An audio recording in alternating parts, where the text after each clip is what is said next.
Sweetie na kin sauna abu? A wallahi sai ka faɗa. Wallahi ni abin da na lura din nan garin ba mai kala soyayya da muke yi wallahi. Ai hubbi na ba sai ka faɗa ba kowa ma ya sani ni daga ƴan Romeo da Juliet. Kai wallahi shi yasa nake mugun bala'in sanki wallahi. Ni ma haka wallahi. Allah dai nuna mu lokaci wallahi zuwa yi abin nan. A mu wallahi ka tsa wani abu. A'a.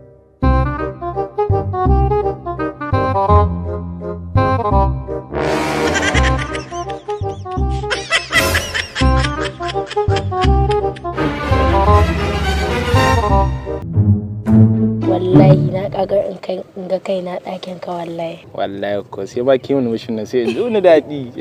A'a na ganin wallahi ko aka Allah dai nuna mana. Awo. Ya yasa nake mugun sanki. Ni ma ina son ka masoyi. Ah. Baba ina wuni baba. Yaro ya gida. Lafiya la wallahi baba. Zainabu yau ke ce ko gidan ki ne.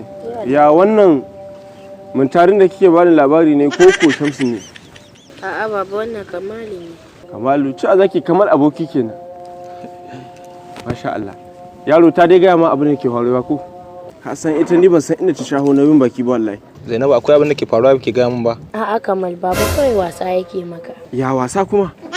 Ka yaro akwai wani abu. Wallahi bata gaya ma tana so ta anko ba. A wallahi babu mai wannan magana. Tana so ta anko. Ga bikin kawarta ya taso yau so rasa TV. Allah babu mai wannan magana da ita. Kuma tana so ta canza waya. Tana so ta dan samu kuɗi ta je nan madarsa dan so mu kayan da mu saka ga sallah.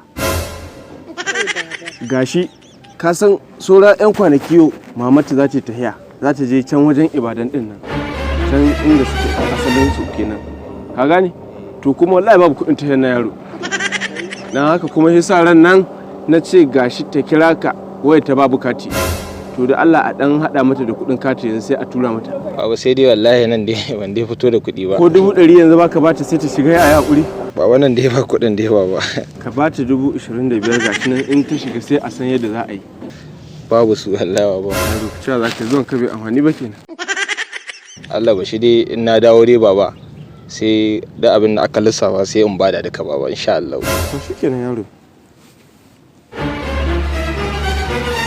okay baba magana kai baba a'a ba magana ne ba yaro ku ci gaba nan okay to yaro da zuwan ka ba gara zuwan kare ba ma